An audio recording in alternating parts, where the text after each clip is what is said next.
खुलुमबाय लोगोफोर, आं दिनै दोंसे खन्थाइ लानानै फैदों। खन्थाइनि मुं गसाइनिफ्राय साजा।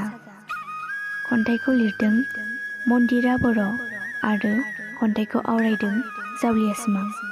फैदो बिदिब्ला बिथांनि खन्थाइखौ खोनासंलांदिनि। गसाइनिफ्राय साजा।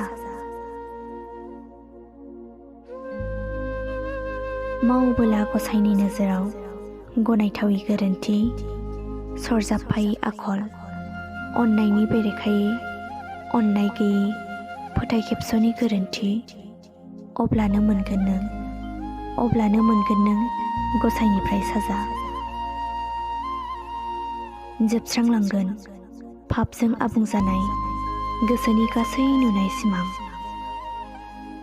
गसाइनि मेगन थाइनैखौ खोबथेनानै गावनि गोरोन्थिखौ लाखोमानानै अहिंसा थांखिखौ सिगाङाव लाना आवगायलांनाय आगाननि आफायाव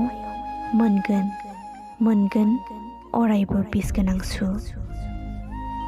जिउआव बुंफबनाय अहिंसा गोसोनि सोलेरा दुखुनि बेन्दोंजों खाथेजानानै गोरोन्थिनि अरखियाव पापनि गुथालजों बोसोमलांजागोन।